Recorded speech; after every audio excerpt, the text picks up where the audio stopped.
Students, स्वागत करता हूं मैं आपका अपने YouTube channel Saket school Pisangan पर। आज हम पढ़ेंगे कक्षा 9 की गणित, इसका पहला अध्याय संख्या पद्धति।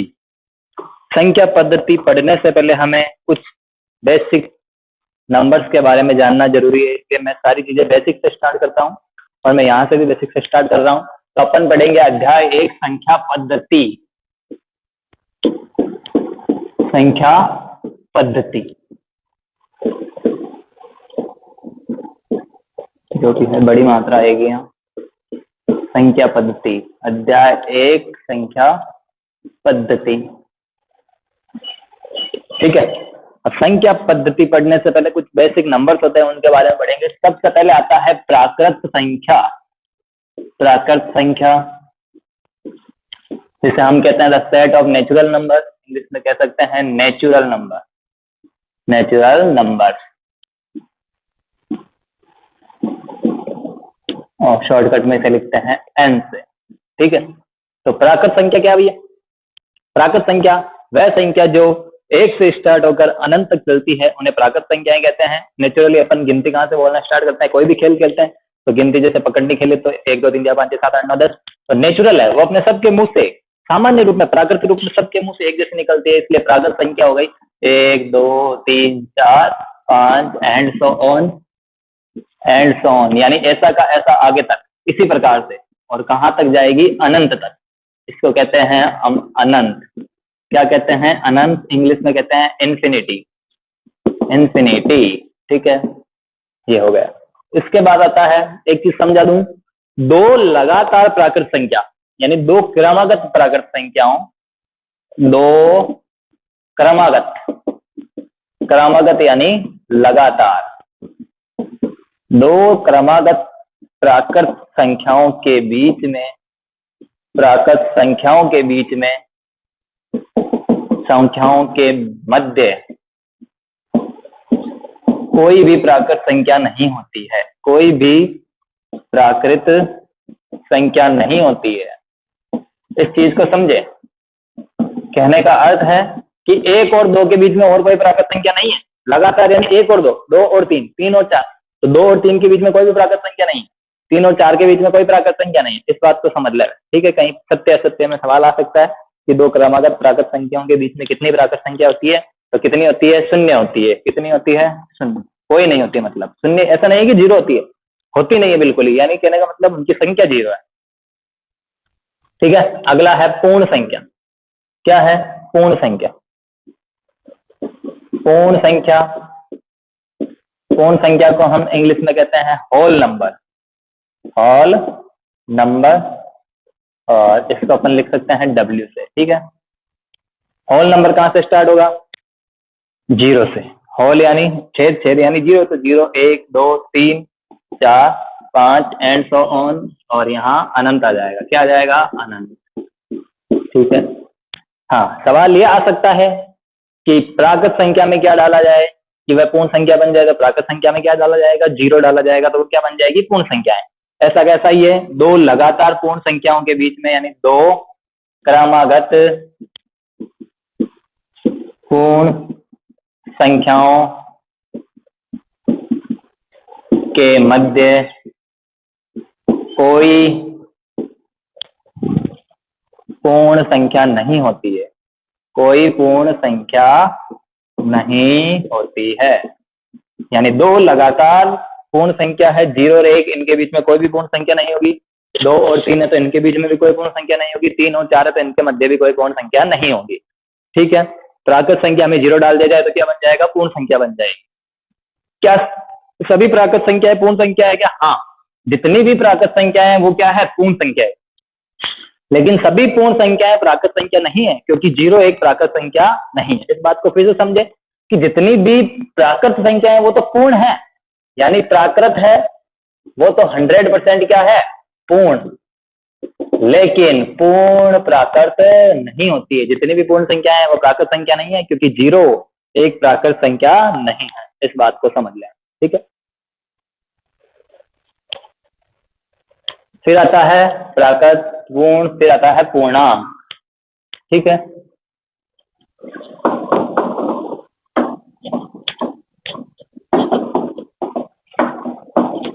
ये बेसिक चीजें बेहद जरूरी है, चाहे कहीं भी पढ़े, 10th क्लास में पढ़े, 9th क्लास में पढ़े, 8th क्लास में पढ़े, ये चीजें बहुत ही जरूरी चीजें हैं। फिर आता है पूर्णांक। पूर्णांक को हम इंटीजर्स बोलते हैं। क्या बोलते हैं? इंटीजर्स। इसको आई से भी प्रदर्शित करते हैं, जेड से भी प्रदर्शित करते हैं। जेड यानी जहलन नंबर। जहलन को लैटिन भाषा में कहते हैं गिनती, इसका अर्थ होता है। वो बड़ी डीप हो जाएगी, आप इतना सा ध्यान रखें। पूर्णांक को इंटीजर्स कहते हैं, इसको आई से और जेड से प्रदर्शित किया जाता है। पूर्णांक यानी सारे अंक आ जाएंगे, प्लस के और माइनस के दोनों। तो वह संख्याएं जो 0 से धनात्मक दिशा में अनंत तक और ऋणात्मक दिशा में तो -1, -2, -3, इधर भी कहां तक? माइनस के अनंत तक चलती है, वो क्या कहलाता है? पूर्णांक। ठीक है। फिर आता है धनात्मक पूर्णांक। धनात्मक पूर्णांक। धनात्मक पूर्णांक को अपन कहते हैं पॉजिटिव इंटीजर, या फिर सीधा अपन कह सकते हैं प्लस वाले। जो प्लस वाली जितनी भी संख्या है वो क्या आ जाएगी? धनात्मक हो जाएगी। एक चीज हमेशा याद रखें, 0 ना तो प्लस का होगा ना माइनस का होगा। पॉजिटिव इंटीजर, शॉर्टकट में इसको लिख सकते हैं पॉजिटिव ऐसे। ठीक है, पॉजिटिव प्लस वाली। तो प्लस वाली 1, 2, 3, 4, 5 एंड सो ऑन और अनंत तक, ये हो गई धनात्मक पूर्णांक।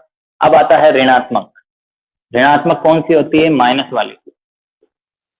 इसको कहते हैं नेगेटिव इंटीजर। ठीक है, इसको आई प्लस से व्यक्त करते हैं, इसको आई माइनस से व्यक्त करते हैं। ठीक है, जो आई प्लस वाले हैं वो ये, जो आई माइनस वाले वो ये। तो -1, -2, -3, -4 एंड सो ऑन, माइनस का अनंत, ये हो गया ऋणात्मक पूर्णांक। और एक चीज नोट करें, 0 न तो धनात्मक होगा, न तो धनात्मक, न ही ऋणात्मक, न ही ऋणात्मक होगा। 0 न तो धनात्मक होगा, न ही ऋणात्मक होगा। ठीक है, ये हो गए। यहाँ पे भी वही समस्या है या वही चीज है कि दो पूर्णांकों के बीच में, दो क्रमागत पूर्णांकों के बीच में कोई भी पूर्णांक नहीं होता है। तो एक चीज ये भी बात नोट कर लें कि दो क्रमागत पूर्णांकों के मध्य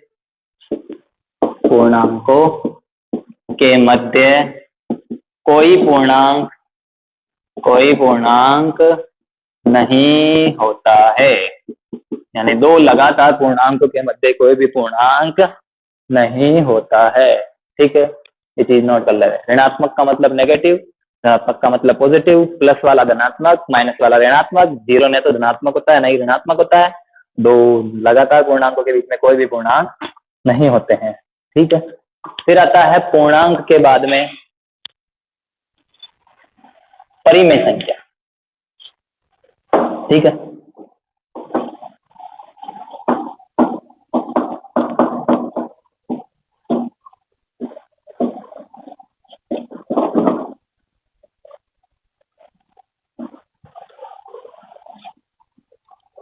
परिमेय संख्या, इसको कहते हैं rational number, RATIONAL, rational number. इसको अपन Q से डिनोट करते हैं या प्रदर्शित करते हैं, परिमेय संख्या। परिमेय संख्या क्या होती है, इसकी परिभाषा समझे और दो छोटी छोटी शर्तें उनको समझे कि वह संख्याएं जिन्हें P/Q रूप में लिखा जा सकता है, P/Q रूप में लिखा जा सकता है, उन्हें परिमेय संख्या कहते हैं। उन्हें परिमेय संख्या कहते हैं।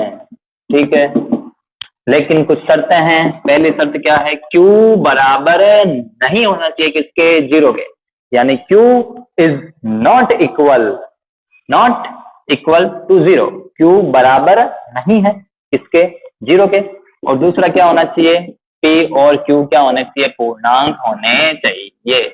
पी और क्यू क्या होने चाहिए, पूर्णांक होने चाहिए। ये दो शर्तें हैं। और पहला क्या है, पी बटा क्यू रूप में होना चाहिए। यानी किसी भी चीज को परिमेय होने के लिए तीन काम होने चाहिए। पहला तो पी बटा क्यू रूप में होना चाहिए, दूसरा क्यू बराबर 0 नहीं होना चाहिए, तीसरा पी और क्यू क्या होने चाहिए, पूर्णांक होने चाहिए। तभी वो क्या हो सकती है, परिमेय हो सकती है, अन्यथा वो क्या हो जाएगी, अपरिमेय हो जाएगी। ठीक है। अब परिमेय संख्याओं के उदाहरण क्या है, परिमेय संख्याओं के उदाहरण देख लीजिए, जैसे 2, 7, 1/2, 4/3, ये सब क्या है, परिमेय संख्याएं हैं। ठीक है। अब मुझे करना क्या है, यहाँ 2 और 7 परिमेय क्यों, क्योंकि देखो इसके बटा में क्या है 1, 7 के बटा में भी क्या है 1, पी और बटा क्यू रूप में लिखा हुआ है, पी बटा क्यू रूप में लिखा हुआ है, इसलिए ये क्या हो जाएगी, परिमेय हो जाएगी।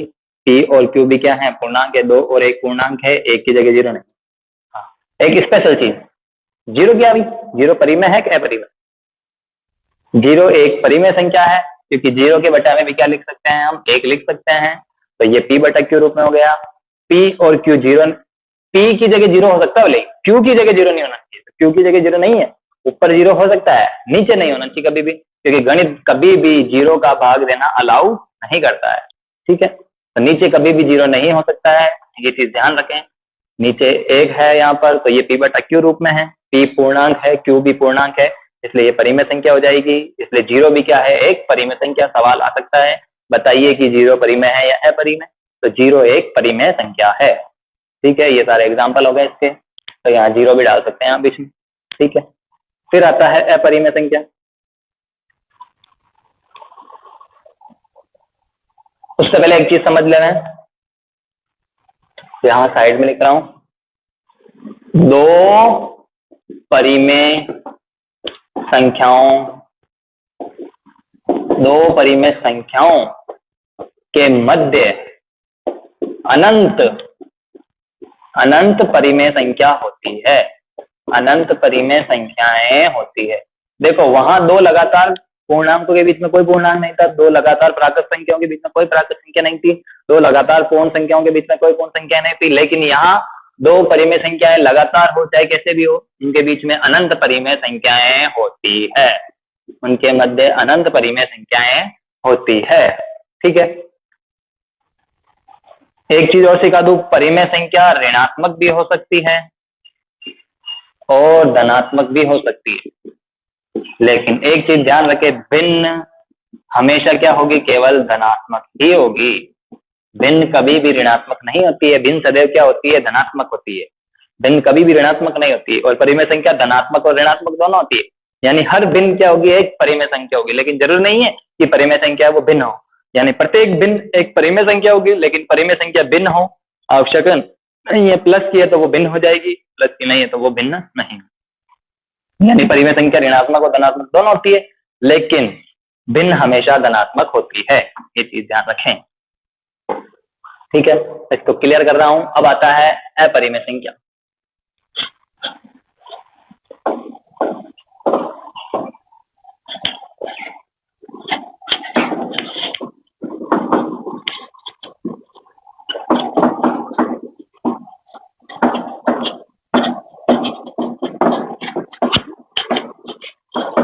अगला है अपरिमेय संख्या। अपरिमेय संख्या क्या होती है, अपरिमेय संख्या होती है, अब देखो जो संख्या p बटा क्यू रूप में लिखी जा सकती है वो परिमेय होती है, तो जो p बटा क्यू रूप में नहीं लिखी जाएगी वो क्या हो जाएगी, अपरिमेय हो जाएगी। तो अपरिमेय संख्याएं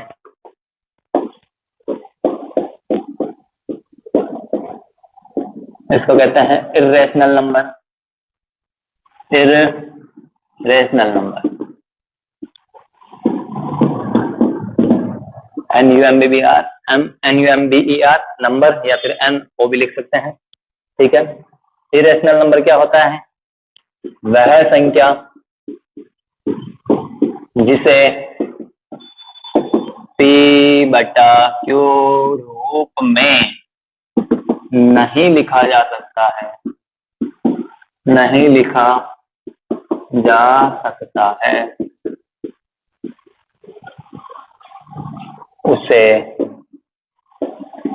अपरिमेय संख्या कहते हैं, उसे अपरिमेय संख्या कहते हैं। या अंडर रूट पी रूप की संख्या, अंडर रूट पी रूप की संख्या अपरिमेय संख्या कहलाती है।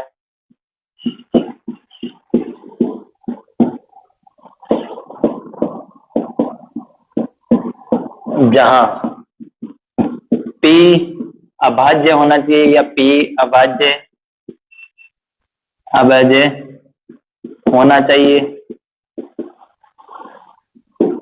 अभाज्य यानी जिसमें किसी का भाग नहीं जाए, तो P के टुकड़े होने चाहिए अभाज्य संख्याओं के रूप में। जैसे अन्य √6 है तो 6 की जगह ये होना चाहिए 2 × 3, 6 को हम ये भी लिख सकते हैं, तो ये एक अपरिमेय संख्या हो जाएगी। ठीक है, उदाहरण के लिए √2, √5, √7, √6 भी एक अपरिमेय होगी, क्योंकि √2 × √3 ये दोनों अपरिमेय, तो अपरिमेय को अपरिमेय से गुणा करेंगे वापस क्या आएगी, अपरिमेय ही आएगी।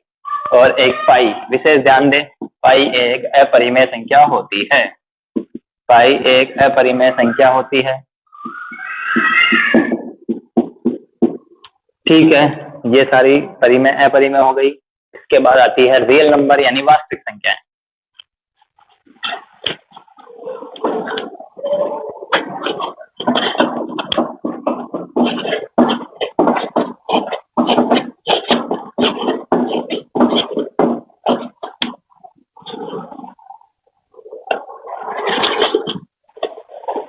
फिर आता है वास्तविक संख्या है रियल नंबर। वास्तविक संख्याएं उसको कहते हैं रियल नंबर। रियल नंबर क्या होता है, वास्तविक संख्याएं, तो यानी परिमेय प्लस अपरिमेय माइनस काल्पनिक, या फिर सीधे सीधा परिमेय और अपरिमेय को जोड़ दिया जाए तो क्या हो जाएगी, वास्तविक संख्या बन जाएगी। अब परिमेय संख्याओं में जितने भी प्राकृत संख्या है वो सब परिमेय होती है, जितनी भी प्राकृत संख्या है वो क्या है, परिमेय। प्राकृत, पूर्ण और पूर्णांक, ये सब क्या है, ये जितने भी हैं वो सब क्या होती है, परिमेय संख्या। जितनी भी प्राकृत संख्या है, जितनी भी परिमेय संख्या, पूर्ण संख्या है, जितने भी पूर्णांक है, सब क्या होती है, परिमेय होती है।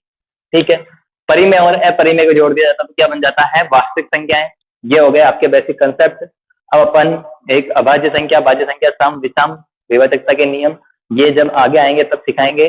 प्रश्नावली एक स्टार्ट करेंगे अपन अगली वीडियो में।